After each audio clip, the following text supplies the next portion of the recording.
कौम की इतनी मजरू होती है इससे।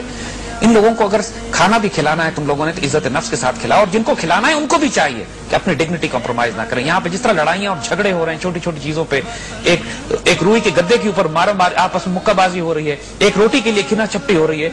इंसान को इतना डिग्रेड नहीं करना चाहिए, ना अपने आप को डिग्रेड करना चाहिए और ना ही जो दे रहा है उसको डिग्रेड करना चाहिए, देने वाले को। इज्जत नफ्स अगर मुसलमान की मजरू हो जाए तो इससे बड़ी जिल्लत कोई नहीं है।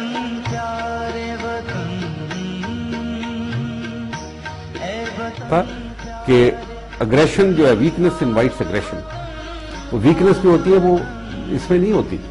वीकनेस हथियारों में वीकनेस नहीं होती, इकोनॉमिक में वीकनेस नहीं होती। वरना ये जो अफगानिस्तान जैसा मुल्क बार बार सुपर पावर को शिकस्त दे देता है, तो ये मॉडल कहां से आता है कि आप एक रैग टैग नेशन हर दफा एक सुपर पावर का ग्रेवयार्ड बना देती है यहाँ अफगानिस्तान के। नहीं, वीकनेस जो है वो विल की होती है। वो विल जो है उसको स्टील करना, दैट इज वेरी इंपॉर्टेंट। और जो अवाम से आप तवक्को करते हैं, अदालत, किफालत और हिफाजत के बाद अवाम से आप करते हैं कमिटमेंट और दयानत और उनसे मेहनत और उनसे इखलाक डिमांड करते हैं, और वो आपको मिलेगा। ये आपकी कौम बहुत अच्छी है, आप देखिए तो सही, इसको कॉल दे के देखें, लेकिन शैडोज में न चलें। ये आपका जो अपना जमीर अपना नहीं रह जाता जब आप दूसरों के, ये पार्टीज जो है हमारी, ये तो फीफडम्स है। They are bigger fiefdoms and the fiefdom that we have rejected. जागीरदारी निजाम जो पॉलिटिकल जागीरदारी निजाम है, हेरिडिटरी पार्टी चली आ रही है, हर एक बादशाह बन के बैठा हुआ है और लोगों के सेंटिमेंट को एक्सप्लॉइट करता है। नो, पार्टी सिस्टम आएगा अगर जरूरत हुई हमें। अवल तो जरूरत ही नहीं पार्टी सिस्टम की, क्या जरूरत है। चाइना की तरक्की का राज देखें, उन्होंने कोई पार्टी शार्टी नहीं बनाई। एक पार्टी है, शूरा के जरिए से फैसला होता है, बिल्कुल एन इस्लामिक तरीका है उनका। मटीरियल प्रोग्रेस हुई। चाइना 2 साल बाद हमसे पैदा हुआ, 47 में हम पैदा हुए और हमारे पास ज्यादा एसेट्स थे। हमारे पास रेलवे सिस्टम था, रेल सिस्टम था, अंग्रेजी बोल सकते थे, दुनिया के साथ कम्युनिकेट कर सकते थे, डेमोक्रेसी थी, ये था वो था, सब कुछ था। चाइना कुछ नहीं था, ओपीएम ईटर थे, और उन्होंने उठा के ये किया। 1949 में वो बने, वो कहां है और हम कहां हैं। इमेजिन करें, उनको ब्लॉकेड कर दिया गया, bamboo curtain was thrown around them, लेकिन क्या रोक लिया। आज अमेरिका जो है बेंड ओवर बैकवर्ड कर रहा है to win over the support of China, क्योंकि वो उनके जो कारपोरेट सेक्टर जो डूब रहा है उसको कौन सपोर्ट कर सकता है, सिर्फ चाइना सपोर्ट कर सकता है। It's a very delicate, very important period in history, and Pakistan relevance is more today than it was in 1940 when Pakistan resolution was passed for 1947 Pakistan was made. No, Pakistan को मामूली चीज ना समझे। पाकिस्तान एक फिनोमेना है। Pakistan is an unfinished revolution. We have to finish this revolution. One half of it was creation of Pakistan. The other half is to give a system which will be egalitarian according to the Islamic principle in the vision of Quaid-e-Azam Muhammad Ali Jinnah, and he was very explicit and clear on it. वो उस vision के साथ हमने पाकिस्तान को आगे बढ़ाना है, और इंशाल्लाह ये आपका काम है, आपने करना है। मैं अपनी जाती कमिटमेंट, मेरी कोई पार्टी शार्टी नहीं है, आई एस्क्यू दी पार्टी सिस्टम, लेकिन मैं ये जरूर कह सकता हूँ कि what ever I am worth, ये हमें ये करना है, ये काम करना है, पाकिस्तान को आगे लेके जाना है। आगे लेके जाना मतलब है इसको अपनी प्रॉपर प्लेस देनी है in the committee of nation. We can give to the world. America can give us nothing. Nobody can give us anything. We can give. We have to give, and we will give. Inshallah, we will give them, not by aggression. Violence को हमने खत्म करना है, no doubt. लेकिन अगर हमारे खिलाफ aggression होती है, तो this is our birthright. उसको हम resist करें, और वो resistance में basically position taking is important.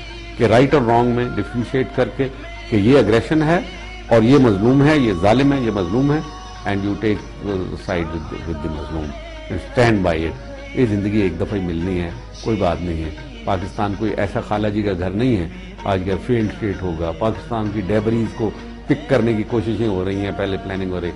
Nothing of the sort will happen, इंशाल्लाह, nothing of the sort. Pakistan is a great gift of nature to us, and we will firmly hold defended, and we will, हमारी अपनी जिंदगी इसके लिए देंगे। मैं बूढ़ा हो गया, कोई बात नहीं, लेकिन ये जैसे अल्लामा के अशार एक कहता हूं बहुत ही खूबसूरत है कि फिर तेरे हसीनों को जरूरत है हिना की, फिर तेरे हसीनों को जरूरत है हिना की, और बाकी है अभी रंग मेरे खूने जिगर में। देखेंगे आगे, ये सफर है और इसके अंदर हम इंशाल्लाह हौसले के साथ आगे बढ़ेंगे और पाकिस्तान प्यारे वतन पाक वतन ऐ मेरे प्यारे वतन। The message is very simple. Respect your country, honor it, dignify it, and you have to pay any price to keep this flag high. Do not hesitate. This is the only home you have. It's your test now. Do not compromise your honor and dignity on the altars of opportunity, on the altars of materialism, on the altars of compromises. We are passing through critical time as a nation. We have greatest of opportunities ahead of us. We have greatest of glory waiting for us. Have the courage and the faith that it is destined for us. But the destiny we need to create ourselves. The pen is in our hand and we have the authority and the ability to write anything we want to write. Do not miss this moment. If you respect this country, the world will respect you. If you honor this country, God and the nature and the cosmos will honor you. So do not miss this chance. No matter where you are a Muslim first and a Pakistani later. Your ideology is Islam, your identity is Pakistan. And this is what is going to give you glory. This is what is going to give you honor. Do not worry, do not be disheartened at what you see in Pakistan today. Before you construct a huge, beautiful building, you need to demolish the remains of the old ruins. So this is what is happening. But it is in our own hands. And inshallah, Allah willing, together we will achieve this fascinating destiny that this world will look towards Pakistan to see how great nations rise and how great nations prevail. Inshallah, this is the brightest of futures for Pakistan. Be part of it. And there is dignity and glory enough for all. Walaikum assalam.